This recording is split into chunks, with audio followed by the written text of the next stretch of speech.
पन्ना दर पन्ना वो बातें उन दस्तावेजों में दर्ज हैं, जिससे साफ हो जाता है कि जब ये मामला सामने आया, मामले की जांच चलनी शुरू हुई, उसके बाद भी कौतरोकी के रिश्ते गांधी परिवार के साथ वैसे ही बने हुए थे। इस मामले पर प्रतिक्रिया के लिए इस वक्त हमारे साथ जुड़ रहे हैं बीजेपी नेता बलबीर पुंछ। पुंछ साहब, स्वागत है आपका आज तक में। ये बताइए, इतना बड़ा खुलासा आज तक ने इस वक्त किया है, हमें उम्मीद है आपने ये पूरी रिपोर्ट देखी होगी, आपको नहीं लगता कि इस मामले का पूरा सच सामने आए, ये वक्त अब आ चुका है?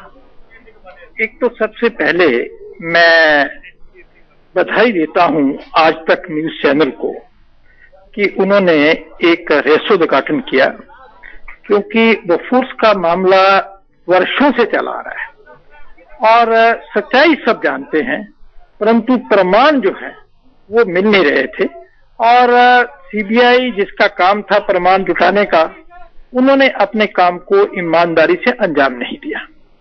परंतु हम सब लोग जानते हैं कि बोफोर्स के मामले में बहुत बड़ी दलाली खाई गई।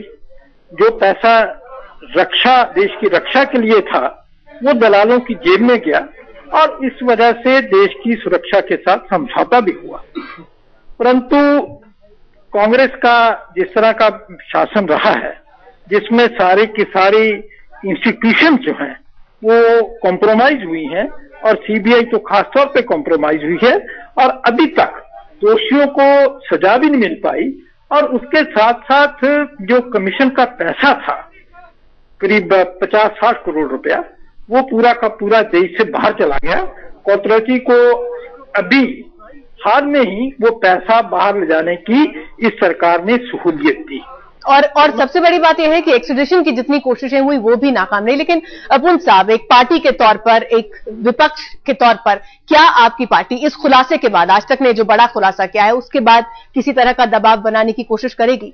दबाव बनाएगी। हम सरकार के ऊपर भ्रष्टाचार के अन्य मामलों के बारे में भी दबाव बनाए हुए हैं, इसलिए संसद का पिछला सत्र चला नहीं और हम चाहते थे कि ये देखिए, सारा का सारा मामला भ्रष्टाचार से जुड़ा हुआ है। चाहे वो बोफोर्स का मामला हो, चाहे वो कॉमनवेल्थ गेम्स का मामला हो, चाहे वो 2G स्पेक्ट्रम का मामला हो, चाहे वो आदर्श सोसाइटी का, हाउसिंग सोसाइटी का घोटाला हो, सारे के सारे भ्रष्टाचार से जुड़े हुए हैं।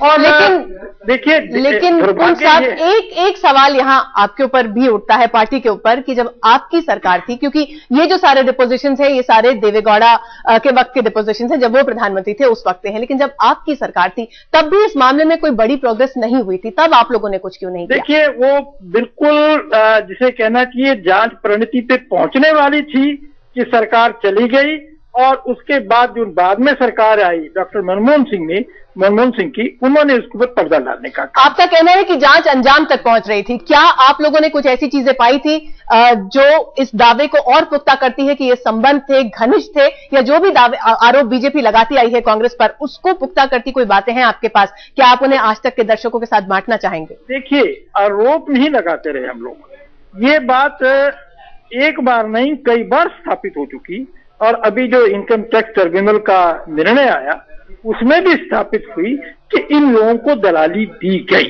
जबकि तत्कालीन प्रधानमंत्री श्री राजीव गांधी ने, जो अपने आप को मिस्टर क्लीन कहते थे, बार बार दावा किया था कि इसमें से एक भी पैसा बोफोर्स के सौदे में दलाली नहीं दी गई। चलिए बहुत बहुत शुक्रिया पुंछ साहब, वक्त बहुत कम है, ब्रेक लेने की इस वक्त हमको एक बहुत बड़ी जरूरत है, लेकिन शुक्रिया आज तक से बातचीत करने के लिए। एक छोटा सा ब्रेक हम ले रहे हैं, लेकिन बोफोर्स मामले पर आज तक का ये बड़ा खुलासा